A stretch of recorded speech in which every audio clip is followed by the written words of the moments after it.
In weather as cold as -70 degrees, a dog gave birth to 2 puppies. In such extreme natural conditions, one of the puppies had already died. The mother dog placed all her hope on her only surviving child, but this year's heavy snow was even worse than the massive snowfall of 2002. Carrying her surviving puppy in her mouth, the dog made a bold decision. At that moment, an old grandmother living at the foot of the mountain was adding firewood to her stove to keep warm. She had no idea that something carefully planned was quietly approaching. Inside the house, the grandmother heard weak whimpering sounds. She quickly pushed open the door to check.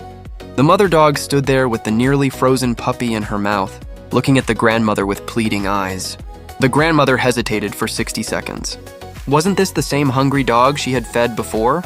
She gently stroked the dog's head. Seeing no resistance, she invited them inside. The dog placed the barely breathing puppy on the ground and looked at the grandmother again. She was begging her to save her child. The grandmother placed the frozen puppy beside the stove. She opened the stove and added more firewood. The flames grew stronger, and the small wooden cabin slowly filled with warmth. When the puppy still hadn't woken up, the grandmother held him in her arms. She used her own body heat to warm him while softly comforting the mother dog. Gradually, the puppy's body began to warm up. The grandmother spread a bedsheet on the floor so the puppy and his mother could lie beside the stove together to keep warm. Outside, the cold wind howled. Inside, the fire burned brightly and water boiled on the stove. The grandmother poured a bowl of hot water for the mother dog. Extremely thirsty, the dog drank it quickly. Then the grandmother realized that plain hot water was not enough for a mother dog and her puppy.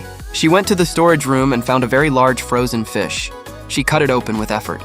The fish head was cooked into soup, and the tail was fried into pieces. The nourishing fish soup was especially good for the mother dog. The dog was truly blessed. Meanwhile, the grandmother's own lunch was only a cup of hot ginger tea and half a piece of hard bread. There wasn't even a single side dish on the table. Even though her own life was difficult, she could not bear to see suffering. When the puppy finally woke up, a long-lost smile appeared on the grandmother's face. That night, the grandmother slept on her bed, while the puppy and his mother slept beside the stove. They spent a warm night in the little wooden cabin. To help the dog and her child survive the harsh winter, the grandmother allowed them to stay in the cabin. Now the puppy is grown up and stays by the grandmother's side every day. With their constant companionship, they repay the life-saving kindness she showed them during that freezing winter.